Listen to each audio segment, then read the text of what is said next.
الفقير في الدنيا يتمنى الغنى، والغني يتمنى من المال مزيدا ومن العمر مديدا، والغريب يتمنى العودة إلى أهله، والمريض يتمنى الشفاء والعافية، والعقيم يتمنى الولد، والأعزب يتمنى الزواج.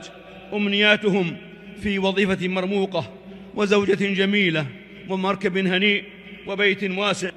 وهكذا هم أهل الدنيا، المقل لا يقنع، والغني لا يشبع، والأماني لا تنقطع. عباد الله، أما الموتى، عن أبي هريرة رضي الله عنه عن النبي صلى الله عليه وسلم قال: ما من أحد يموت إلا ندم. قالوا: وما ندامته يا رسول الله؟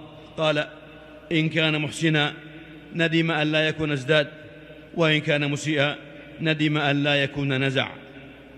أما الصالحون جعلنا الله وإياكم منهم، فأولى الأمنيات حين تحمل الجنازة على الأعناق فيقول الرجل الصالح: عجلوني عجلوني، قدموني قدموني.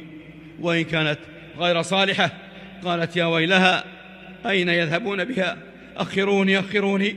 يسمع صوتها كل شيء إلا الإنسان، ولو سمعها الإنسان لصعق.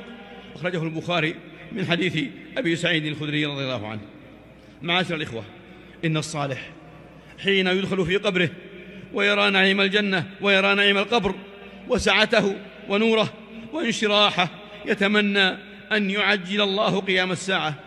وقد قال صاحب ياسين فيما ذكر الله عنه: قيل ادخل الجنة، قال: يا ليت قومي يعلمون بما غفر لي ربي وجعلني من المكرمين. أما المقصرون فلهم أمنياتهم، وقد قال عز وجل فيهم: قال رب ارجعون لعلي أعمل صالحا فيما تركت.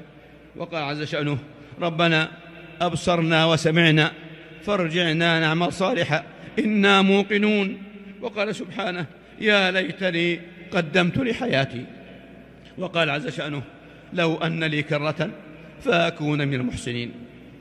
مر رسول الله صلى الله عليه وسلم بقبر، فقال: من صاحب هذا القبر؟ فقالوا: فلان. فقال عليه الصلاة والسلام: ركعتان أحب إلى هذا من بقية. يقول الحافظ ابن رجب رحمه الله: إن غاية أمنية الموتى في قبورهم حياة ساعة يستدركون فيها ما فاتهم من توبة وعمل صالح.